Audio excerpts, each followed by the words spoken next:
The views and opinions of this broadcast do not reflect the views and opinions of Armed Media, New Productions and its affiliates. Enjoy the show.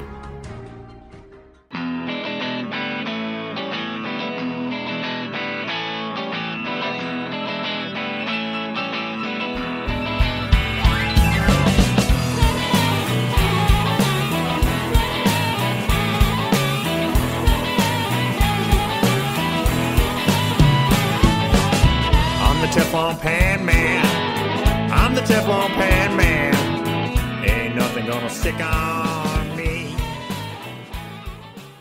All You Can Eat, it is the podcast about deliciousness. I'm your host, Rob Rosenthal, back after an extended hiatus, but I am really super glad to be back and sharing with you all. Thank you for coming to the podcast. Today's podcast, after a long time off, is going to be a series of recommendations about things, obviously, that I find delicious, things that everyone should have, I think, in their kitchen, in their refrigerator, in their pantry, because today's recommendations are all flavorings and seasonings and condiments and foods that really make it easy to add an intensity, a breadth of kind of flavor profiles, of interest, of excitement to whatever it is that you're cooking. And so, as a guy that makes recommendations basically for a living, I thought I'd come back to you today with recommendations on products that I really find special and I recommend. And then again, I will remind you, in full disclosure, find any of these that you like. I get zero for it. Nobody is paying me or encouraging me or promoting me. These are just things that I am telling you that are worth having. I'm going to provide them to you in actually no particular order. That's just really an organizational thing. But stuff that I find exciting. And I want to start with peanuts. And the reason I start with peanuts is, number one, because I'm looking at them. And number two, because I do love them. I've done podcasts before on just nuts in general. Best, favorite, different, etc., etc., etc. In today's recommendation, though, it's because I had come across something that I had never seen before in the peanut family. And I do love a peanut. And I mean, the peanuts that are kind of like, come in a tin can. I mean, you can get yourself some Planters or whatever it is. And I don't, dry roasted are fine. That's not the ones I'm talking about. I'm talking about those little crispy, lovely, not the dry roasted kind. Those, the other kind of peanuts. I came across, anyway, something called Szechuan pepper peanuts, made by, I believe, a company called 50 Hertz, Hertz. Szechuan pepper peanuts. And the thing that makes these so unique is, of course, that they are spiced up with Szechuan peppers, which are famous for putting a little tingle on your tongue. No exaggeration, no nonsense, no nothing. Szechuan peppercorns have the capacity to give you a little tingle, a little numb sensation on the tongue. And trust me when I tell you, it's just not, it's fantastic. It really is what it is. I've had Asian food before that's made with a ton of Szechuan peppercorns. And it's a superb flavor, but also it's numbing on the tongue. Now, eventually, obviously, that numbness goes away, usually by the third or fourth bite, or however long it takes. But the Szechuan pepper peanuts are kind of like peanuts in general are addictive, but these are super addictive, and they are. I'm just smelling the Szechuan peppercorns in the can that they come in. But check these out. I can have them straight. They're certainly good with a cocktail. But I'll tell you when else they come in handy. Anytime you want to stir fry, any kind of Asian cooking that you're doing, and I'm going to tell you in a couple of moments about some condiment that I love when I do a very simple stir fry of vegetables or whatever you want to do. But these are a great topping for any type of Asian food that you do. And you know that you go to a Chinese restaurant, for example, and sometimes they'll serve you a sautéed dish with peanuts in it. I always like that. Anyway, Sichuan pepper peanuts, brought to you by a company called 50 Hertz, Hertz. Look these up. Get your hands on them. If you like a little spicy, a little tingly interest in a peanut, these are for you. Now, speaking of peanuts, I would be remiss not to mention my very favorite peanut and peanut company. It's called Hubs, Hubs, out of Virginia. I find that the Virginia peanuts are giant and extraordinarily good. And they do a wonderful job, Hubs does. Let me see if I have their website somewhere very close by. Yeah, here we go. Hubs. Hubspeanuts.com you're going to want to go to, and you will find that they have every type of peanut product, from salted to unsalted to peanut brittle, chocolate covered. Hubs peanuts are fantastic, and I've had a number of their products, and I find them to be really some of the best, maybe the best that there is. Check out Hubs if you like peanuts, because I'm telling you something, man, Hubs really is doing the job on the peanuts. Really great, large, crunchy, super delicious product. At some point, I got my hands on some peanut butter that Hubs had done in collaboration with another company. I am not certain at this point that it was the best crunchy peanut butter I'd ever had. I'm not sure that it's still totally available to you, but you can go on to a website called BigSpoonRoasters.com. BigSpoonRoasters.com, and find yourself some very, very interesting, what it's called, nut butters. So maybe you like almond butter, cashew butter, etc., etc. Other nut butters that are flavored. Oh wait, here's the one actually that I'm looking for. It's the Big Spoon Crunchy Peanut Butter. I thought that was outstanding. But you take a look at some of these flavors; they're fantastic. Chocolate, sea salt, almond butter, Fiji ginger almond butter, maple cinnamon, peanut and pecan butter. I mean, this is some serious stuff right there. So if you're the kind of person that likes a good peanut butter, go on to BigSpoonRoasters.com. and you will find these. Now, I will remind you at this very moment that oftentimes, and I need to update it, I include many of my favorite products and services and recommendations on my website. It's the very first thing on my site, and my site you can find at realrobrosenthal.com. And you'll see under recommendations I'll have all the stuff that I like, and I will make every effort to include some of the ones that I'm going to mention to you today. So we start off with peanuts, we start off with peanut butter, and now I'm going to move into some of my favorite condiments and sauces. And I did mention the kind of Asian stir fry. And the thing about the Asian stir fry is that I do it a lot. I do it a lot because it's not complicated. You get a whole bunch of your favorite vegetables, and you're going to chop them up. And I would say from a flavor perspective, it would be great to have some garlic. It would be great to have some scallion. It would be great to have some fresh ginger if you could, because those go beautiful in a stir fry.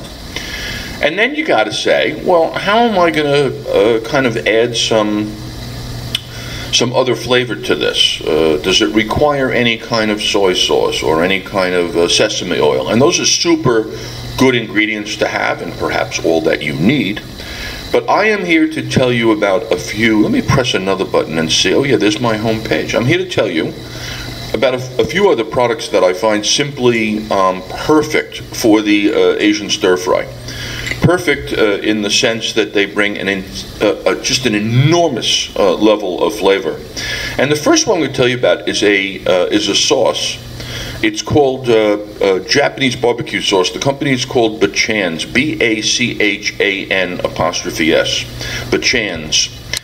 The thing about Bachan's is right now I'm finding it in my local supermarket. I do believe also that I have seen Bachan's in Costco, where I go with some regularity because I am the Costco ho.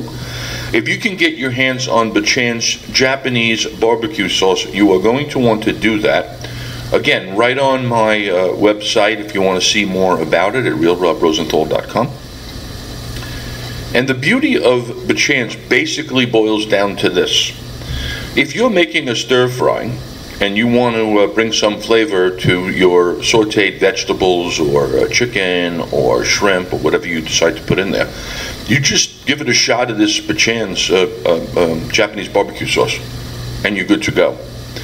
But that's not all. The beauty of the Bachan's is that while you could use it while you are preparing your stir fry, right? There's hot veg, there's some oil, everything is being, tossed around. I like broccoli, I like, some celery. If you're doing Asian food, bok choy, string beans, bean sprouts. These are all beautiful things to have in a stir fry. If you want to have chicken and have shrimp, those also go as well.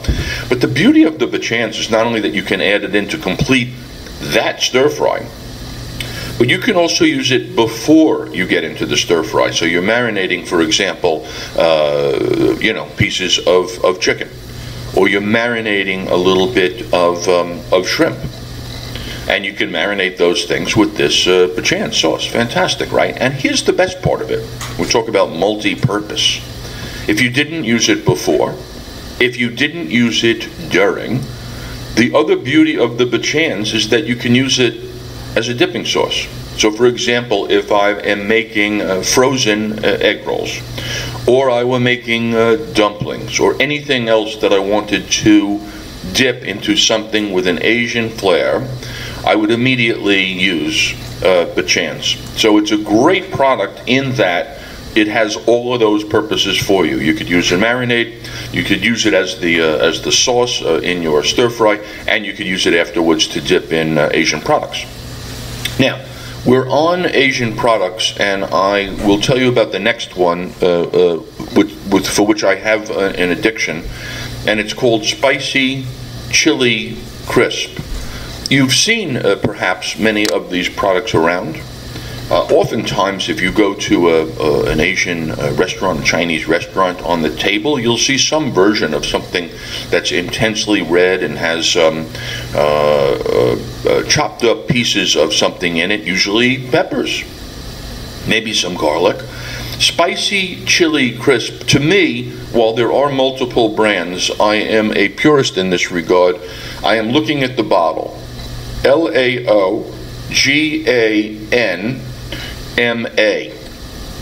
Laoganma.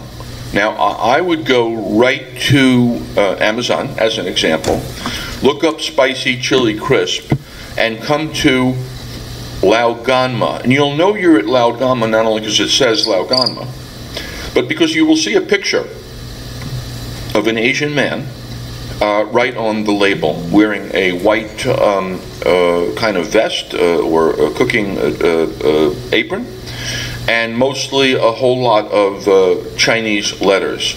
Spicy Chili Crisp is exactly what it says. It is spicy, it is chili peppers, and they have been made crisp.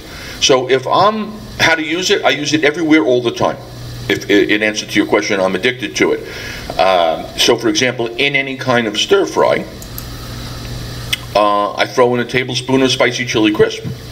In any kind of dip, like the one we were just talking about, if I wanted to dip some dumplings or some tempura shrimp or whatever, Spicy Chili Crisp. I actually will take the Japanese barbecue sauce, the Bachan's, I will put in a tablespoon of Spicy Chili Crisp, and I have a fantastic dipping sauce. Get your hands, folks, on Spicy Chili Crisp. You will go through it. I even use it on, I know this sounds nutty, but when I make, I mean, obviously if you had rice or any kind of thing like that, it's just it's an instant flavor impact. I use it when I make oatmeal, and the reason why is because I have kind of converted over to oatmeal as a savory dish, meaning that I flavor my oatmeal in the same way that I might flavor a polenta or a risotto, which is to say I make it savory. And one of the ways that I can make oatmeal super savory is by dropping in lau ganma, spicy, chili, crisp, love. So there's another recommendation for you. I want to see if that's on. There's a spicy on my, I noticed on my own, I'm just kind of scrolling through my own homepage here for my recommendations, and I can see that I put a spicy, best spicy chili crisp. There it is. It's right there on my homepage. There's two of them, but you'll see the one that I'm referring to because you can see the little kind of label that will show you not only the Japanese characters, but the Japanese chef there on the, or the Chinese chef, I'm sorry, on the label.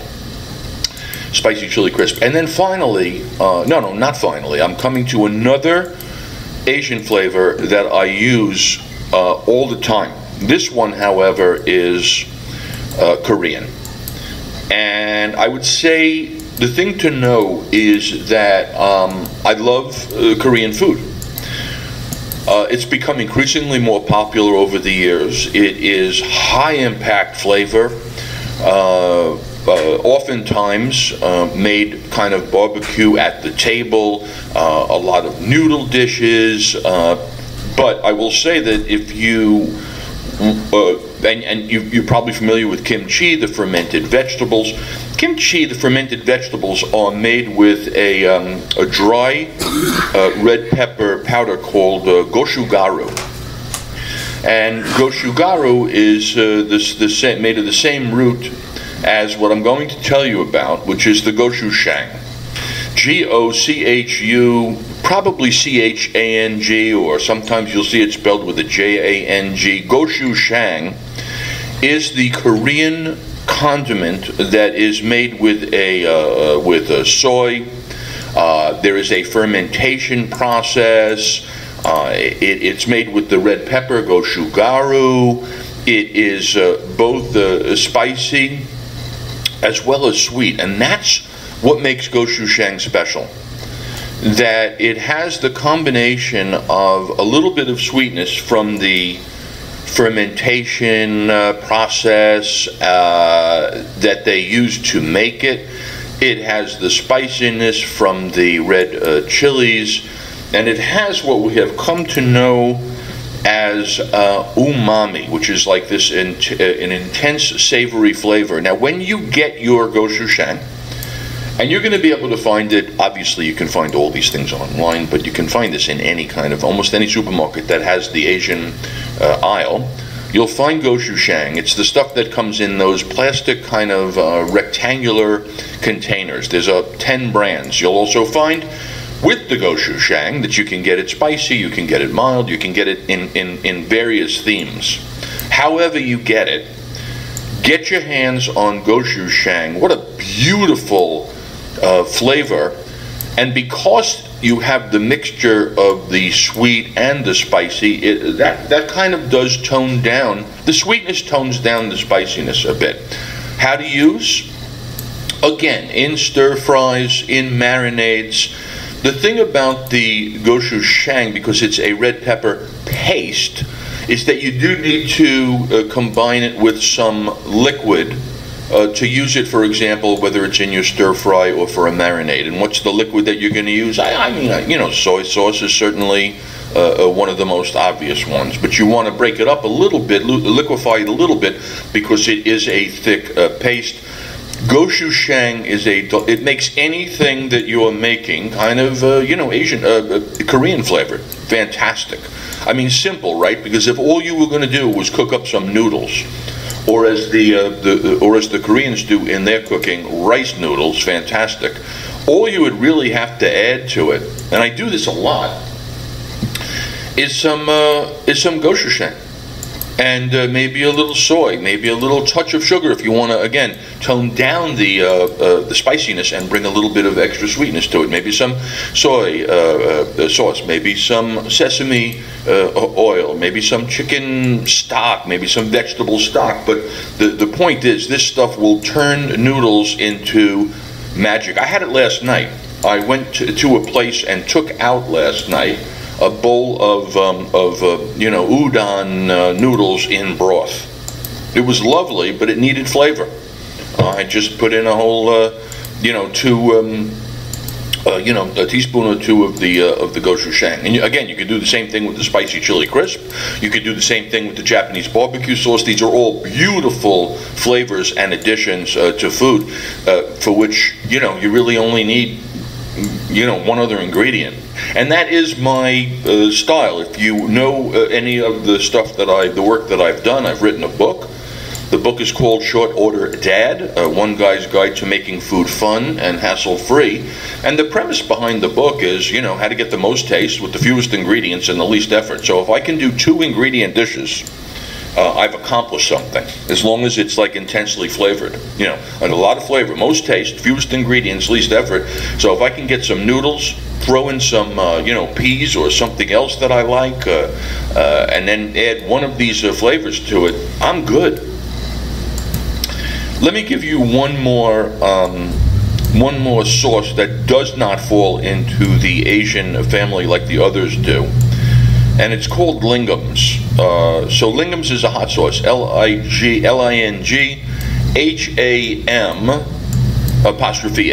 I don't know where and when I first came across Lingams, but I would have to say this, that if I had to choose one hot sauce to live with for the rest of my life, it's going to be Lingham's. And the reason for that is because Lingham's, again, kind of like the gochujang, does something interesting. It moderates or ameliorates to some extent, minimizes the heat factor by bringing a little sweetness to it. So what you get is that combination of, that's spicy, but it's not as spicy as it would be if it didn't have the sweet element.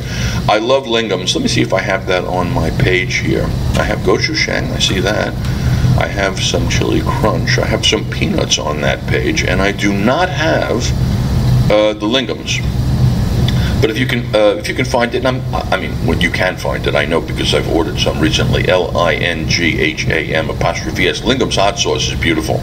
Use it any way that you would use a hot sauce. But again, the thing that makes it different and special in this case is that you're getting the little bit of sweet with the heat. Sweet heat, as they like to say. Now, remember that I had said I'm not going in any particular order. So I'm going to move on to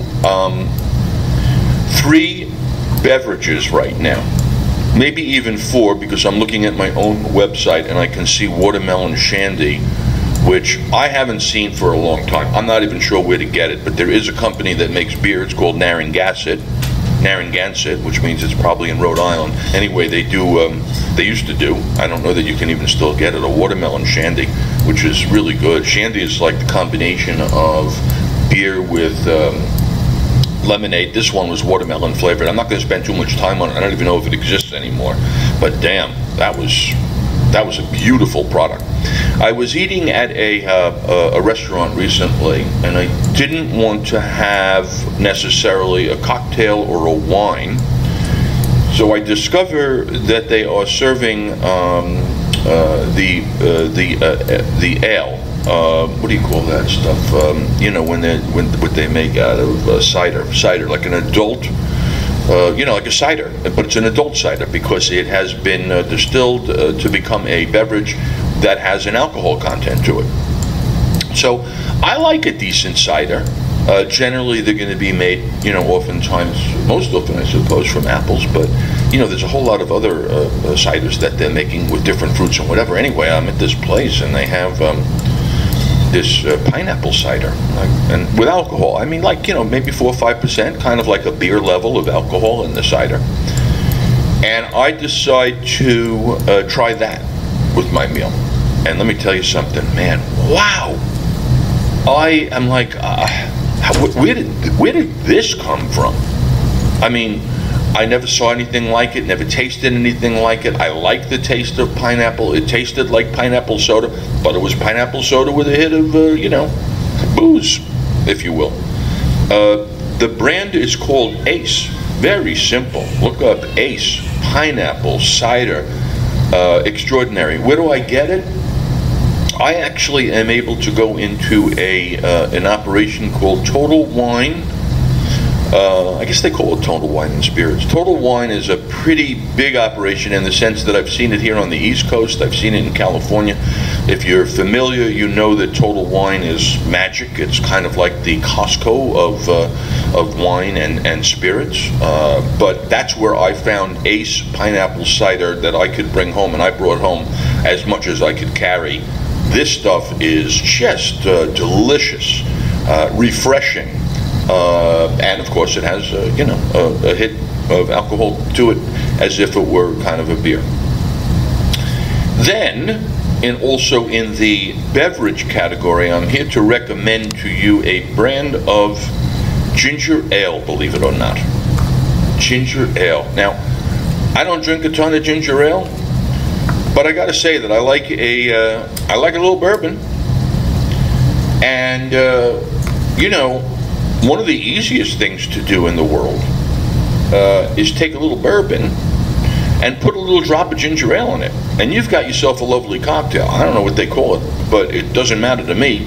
I was turned on to bourbon and ginger, but not just any ginger ale, Blenheim, Blenheim. One of these companies down there somewhere in the Carolinas or that kind of place that's been making ginger ale for a very long time out of ginger. And the thing about making ginger ale out of ginger is that they have a blend that's spicy, and it's spicy because of the ginger. The ginger makes it spicy. So when you go to Blenheim, Blenheim, and you have the option of getting the regular fine or the spicy, go with the spicy. Put some bourbon in a glass. Put a couple of cubes in the glass. Give it a shot of Blenheim's. My goodness, this tasted to me when I had it like a vanilla soda on LSD. Wow. This ginger ale is the best that you can get. To be honest, you don't see it in a lot of places. You can get it. It may be super expensive to have it delivered. I was once lucky enough to discover it, carried by some bar in New York when I was there, so I picked up some there. I've also had it ordered, and it's expensive to ship it, but I'll tell you something, if you want to have the best ginger ale that there is, you're going to go to Blenheim, and I would say get the spicy and put that in your bourbon and feel good about life, because whoa, that's good. Yummy good. Really good. And I'm going to throw a third beverage at you, which I discovered. Again, you discover things oftentimes by accident. Yeah, I was in some exotic island in the British West Indies or French West Indies. The island is the island of Mystique, and the refrigerators were filled with a local product called Ting. T-I-N-G. Now, I'm lucky because I am coming to you from Miami, Florida, and my supermarket carries Ting because it is a product of the Caribbean, or the Caribbean, whichever is the correct way to pronounce that. T-I-N-G is a grapefruit soda. And the reason that it's brilliant is because you only need a little bit that you will use as an accompaniment to pretty much any booze that you like. Vodka is neutral, so vodka with a splash of Ting, nothing wrong with that. Ting is a Caribbean, grapefruit soda, so, rum and Ting, hello. The Mexicans make a drink called a paloma, which is essentially tequila with a grapefruit kind of soda. Well, you know what? Tequila and Ting. And when we were mixing booze with Ting down in Mystique, we just called it Ting with a sting. Gorgeous soda, very sweet. You're not going to have a whole lot of it. You're not going to have a whole lot of it straight up. But as an accompaniment to any kind of alcohol, it really fantastic. Now I want to move into a completely different category here, and it's the category of salsa, because I find myself addicted, really, to chips and salsa. Like if there were a 12-step program for chips and salsa, hello, my name is Rob. If I see chips and I see salsa, I'm good to go. The thing about salsa is that, generally speaking, you have it in a kind of a Mexican restaurant. I'm a big believer in kind of making anything that you can versus buying it in the bottle. I never had any salsa that I purchased anywhere that was worth purchasing. Whether it came in a bottle or whether it came supposedly fresh in some plastic container in the in the prepared food aisle. I would always rather make my own. And to make your own salsa, you're going to need some ripe tomatoes, and you need some jalapeno, you need some cilantro, you're going to need some lime juice, you're going to want some red onion, and like I said, jalapeno or serrano pepper. Not hard to make, but you got to have the right ingredients, and you have to have patience. And was working for me until I discovered Mateos, Mateos. Again, fairly wide distribution, although I don't see Mateos at my Costco down in Florida. They were selling it in New York, and all I'm going to tell you is it's the only bottled salsa that I will ever buy. It's the best one you can get. I think it is delicious because it has a beautiful hit of cumin that you taste right off the bat. Also, kind of an addictive, in a really kind of an addictive taste. That Mateos salsa is fantastic. You could look them up, because if you go to Mateos, I'm sure that it's going to be Mateos.com. Let me see if I put them on my site here, and the answer is I don't actually see. Oh, there's Mateos. So Mateos Gourmet Salsa. You can also find on my realrobrosenthal.com. It comes in media, it comes in hot and spicy. If you go to their site, I'm sure they'll tell you where you might be able to get your hands on it. But this stuff is really delicious for salsa. And let's see what else is good. We've done peanuts. We've talked about peanut butter. We've talked about beverages, condiments. Coming out from the whether they be Asian, hot sauce from the Lingams, that kind of thing. I'm going to give you one more today on today's, actually two. Let me see if I can find the other one. It's that Keto Crunch that I've been getting. There are two things I want to tell you about. Totally random. I am in love with the Keto Crunch that they're selling, that I get over at Costco. Keto, from like the keto diet. I'm not on the keto diet. I don't care about really gluten or wheat, but I need a little crunch periodically. Not that I'm a big cereal eater, but if I have yogurt, I like to have it with a crunch. And the best crunch that I've discovered is this Keto Crunch that they're selling over at Costco now. It's got blueberries, it's got some kind of seeds, it's got some kind of nuts, it's got dried coconut in it. Really a fantastic mix. It's got everything in it but wheat and gluten. I mean, it's kind of genius. And really great. I mean, it's great solo. So if you're you're a cereal eater, you have some of this. Maybe you toss in your favorite fruits. Your blueberries, raspberries, whatever it is that you like in there. I like it with the yogurt. Just a lovely Keto Crunch cereal that I've been getting over there at Costco. And then finally, and this is completely rando, and I don't know where to tell you to get it, but I know that you can because I did. And it is called Duck Fat Spray. Now I know what you're thinking. No, I don't know what you're thinking. Duck fat spray sounds so weird, doesn't it? But if you ever go into a kind of a restaurant and you notice that they're serving duck fat fries, you go, I think I'll have those. And why is that? Because apparently if you fry potatoes in duck fat, they're great. I mean, they have more taste than when you fry them in a kind of a neutral, even a peanut oil. Duck fat fries are delicious. So imagine that you don't have duck fat at home and you don't have a vat of duck fat available to do frying. But what if you could get duck fat coming out of a spray can in the same way that you get canola oil or olive oil that you could spray when you're going to do some cooking? Well, it exists, and it's called duck fat spray, and I love it.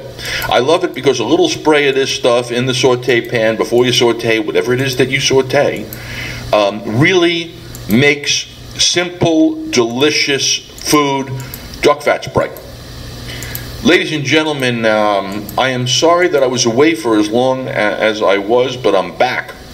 I'm coming back. I have a couple of programs coming up. We're going to have some interviews coming up as we've done before. If you want to see, not see because we do this on audio, but if you want to hear any of the past shows, some of which, by the way, feature a very impressive, I think, roster of people that I have interviewed. Everybody from the chef Andrew Zimmern, the restaurateur Danny Meyer. I've had Gail Simmons, who you might know from the Top Chef program. I've had the editor-in-chief of Wine Spectator magazine to talk about wine. I've had some great guests. Anyway, what you do is you go to iHeartRadio, and I guess you look up either All You Can Eat or you look up Rob Rosenthal, and there you may find, 140 of these shows that we've done.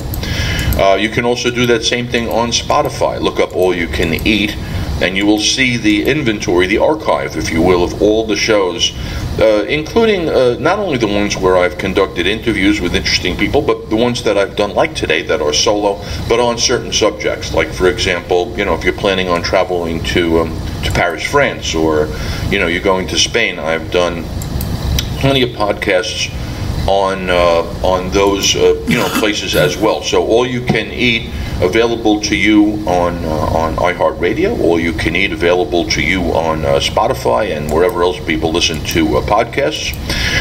RealRobRosenthal.com will take you to the place where you can find all of my recommendations and some of the other things that I might have done, and also a link into Short Order Dead, my cookbook, most taste, fewest ingredients, least effort.